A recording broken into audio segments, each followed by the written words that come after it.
Friends, మనకి ఇప్పుడిప్పుడే ఉద్యోగులకు సంబంధించి మరొక అప్డేట్ అయితే రావడం జరిగిందండి. అది కూడా ఉద్యోగులకు పెన్షనర్లకు ఏపీ ప్రభుత్వం గుడ్ న్యూస్ అంటూ ఇప్పుడే మనకు ఒక అప్డేట్ అయితే వచ్చింది. అయితే ఇందుకు సంబంధించిన పూర్తి వివరాలు అయితే మన వీడియోలో తెలుసుకుందామండి. అంటే ఉద్యోగులకు పెన్షనర్లకు ఆ గుడ్ న్యూస్ ఏం చెప్పింది ప్రభుత్వం అనే దానికి సంబంధించిన పూర్తి వివరాలు అయితే తెలుసుకుందామండి. వీడియో మాత్రం ఎక్కడా స్కిప్ చేయకుండా చూడండి ఫ్రెండ్స్, అప్పుడే మనకి పూర్తి సమాచారం అయితే తెలుస్తుంది. లేట్ చేయకుండా వివరాల్లోకి వెళ్ళిపోదాము. ఫ్రెండ్స్, నాది ఒక చిన్న రిక్వెస్ట్ ఫ్రెండ్స్, వీడియో అయితే చాలా మంది చూస్తున్నారు కానీ సబ్స్క్రైబ్ అయితే చేసుకోవడం మర్చిపోతున్నారండి. సబ్స్క్రైబ్ అయితే చేసుకోండి, ఎందుకంటే గవర్నమెంట్కి సంబంధించిన ఇలాంటి ముఖ్యమైన అప్డేట్స్ ఎప్పటికప్పుడు మీకు తెలియజేస్తూ ఉంటాను.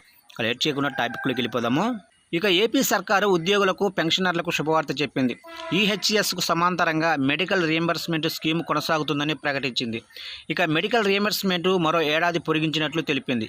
ఇక వచ్చే ఏడాది మార్చి 31 వరకు పొడిగించింది. ఇక ఏప్రిల్ 1, 2024 నుంచి మార్చి 31 అలాగనే 2025 వరకు ఎంప్లాయీస్ హెల్త్ స్కీమ్కు సమాంతరంగా మెడికల్ రీయింబర్స్మెంట్ పథకం అమల్లోకి ఉంటుందని ఏపీ వైద్య ఆరోగ్య శాఖ ప్రత్యేక ప్రధాన కార్యదర్శి ఎంటీ కృష్ణబాబు ఉత్తర్వులు జారీ చేశారు.